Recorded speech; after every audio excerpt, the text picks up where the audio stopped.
Well, things have been developing between India and Pakistan. India scaled down ties and has kept the Indus Water Treaty in abeyance, or suspended the Indus Water Treaty. There's a separate video about that. But in response, Pakistan has decided to close its airspace to Indian aircraft and also suspended the 1972 Shimla Agreement. Now, in this video, we're going to talk about the Shimla Agreement. We will talk about its importance, what was in the agreement, and of course, what will it mean if both of these countries stop following that agreement.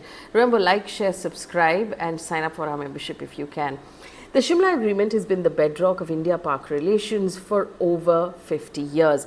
Now, back in, and this is the quick history lesson, December 16, 1971, 90,000 Pakistani troops surrendered in East Pakistan. It was 93,000 actually, following decisive battles that were fought on the eastern and the western front, and resulting in the birth of what is now Bangladesh. The surrender led to a ceasefire in the western sector too, and our then Prime Minister Indira Gandhi announced a unilateral ceasefire, and 93,000 Pakistani troops surrendered in Dhaka. This was the largest military surrender since World War II, incidentally.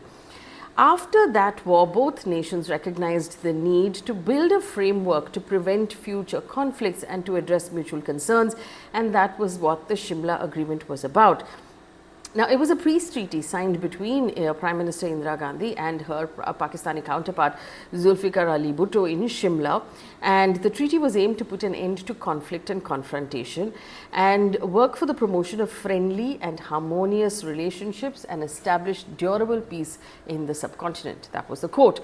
What does the agreement actually say? It says a few things. One, both nations commit to settling all disputes bilaterally, including the Kashmir conflict, through negotiation and rejecting any third-party mediation. This is a really important thing.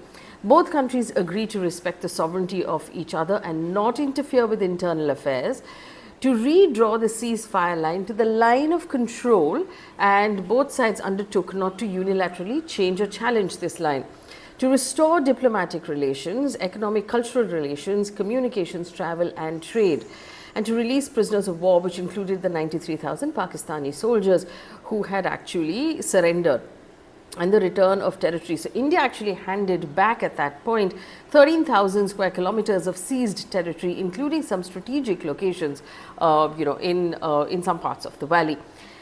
Now, what has happened with that agreement so far? What have we achieved? There is a bilateral framework. It established a precedent for resolving issues bilaterally and not bringing in any sort of external intervention. It has de facto created a border along the line of control, and it's reduced large-scale military conflicts in the region, and there are diplomatic engagements that have been used over the last half a century to sort of bring down the number of conflicts. Now, while Pakistan is talking about suspending this agreement, it has also violated this agreement multiple times in the past. Right? So let me give you some examples of how Pakistan has breached this agreement in the past. You'll remember Kargil, where the Pakistan army violated that line of control, crossed over, attempted to take control of land or territory in Kargil, and was given a sound bloody nose by the Indian armed forces. Again, Siachen Glacier, where India had to launch Operation Meghdoot in 1984 and to take control of that glacier. And several times after that, there have been violations. There's been firing across, the line of control, as has been reported in the last 24 hours as well. So while Pakistan is saying that, it's no longer going to respect the Shimla Agreement, it has violated that agreement itself multiple times. What happens to Pakistan, or what does it mean for Pakistan if this agreement is no longer being respected by the two entities? Now, even though it has breached, like I said, multiple times, speculations are now rife that while the Shimla Agreement actually drew that line of control, if these countries no longer respect that line of control, it would actually mean that Pakistan may begin crossing over the line of control, causing new problems for India. Suspension of the Shimla Agreement could also mean a strategic shift in Pakistan's approach. It could bring in or involve a third party in our issues, like the United Nations or China or the OIC, the Organization of Islamic Cooperation. But I must point out that Pakistan has repeatedly raised issues with the United Nations as well.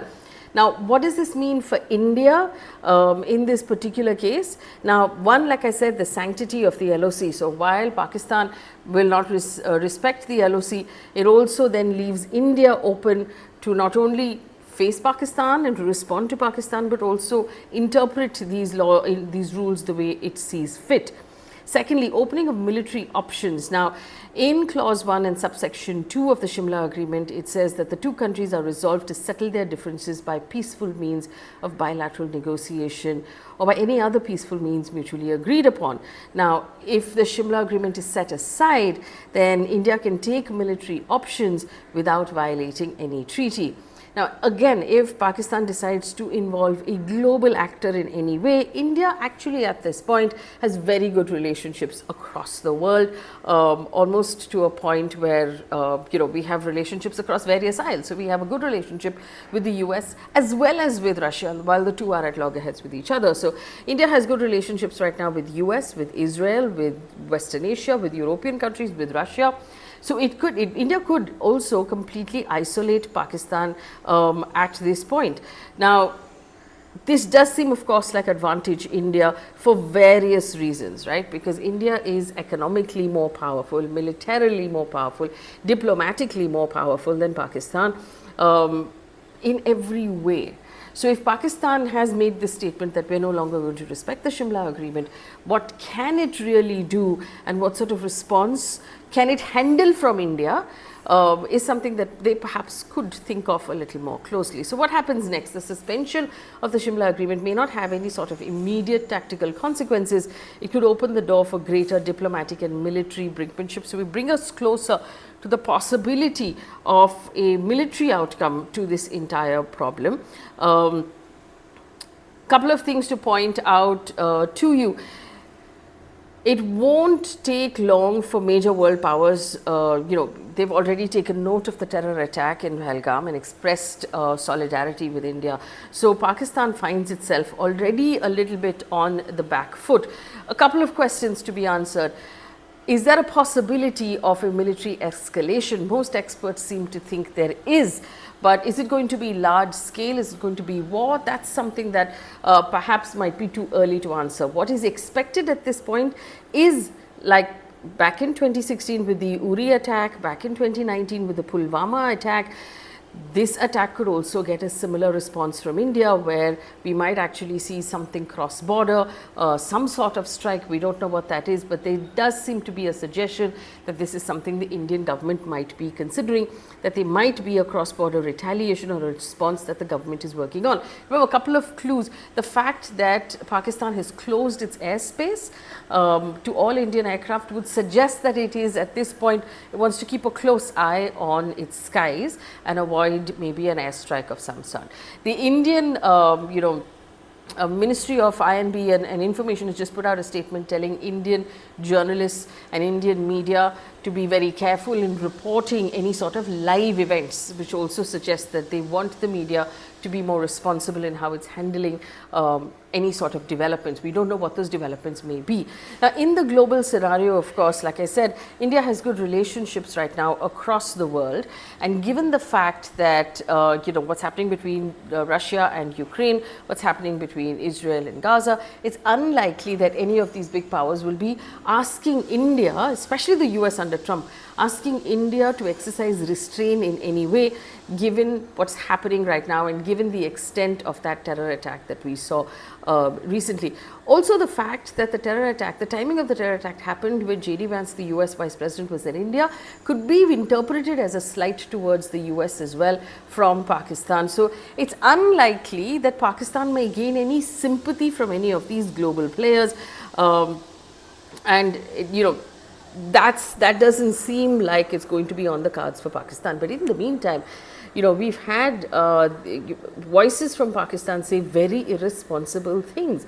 Their General Munir speaking just about a week before that attack saying things like Kashmir is the jugular for Pakistan, or saying things allegedly or reportedly that countries should be, there should be two countries, one for Muslims and one for Hindus, seems irresponsible and miscalculated, quite frankly, because at the end of the day, he is welcome to have any theory about his country, but he would be well advised not to have any theory about our democracy, because we are a functioning democracy.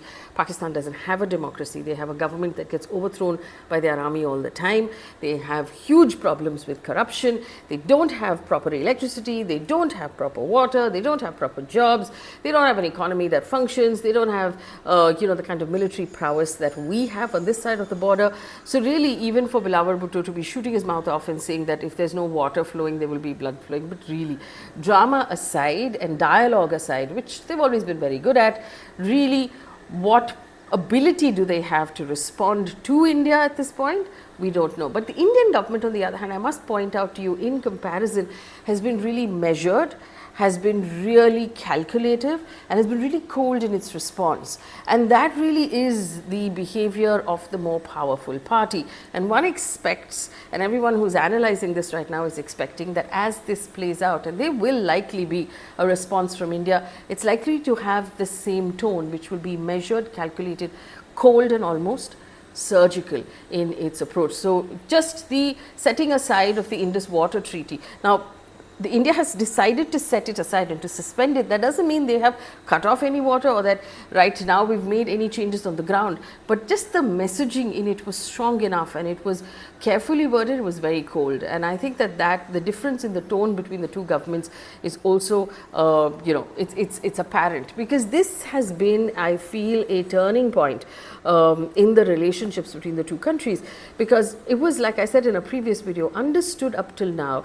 that the terror that we had experienced in the Kashmir Valley targeted the armed forces and rarely targeted civilians or tourists.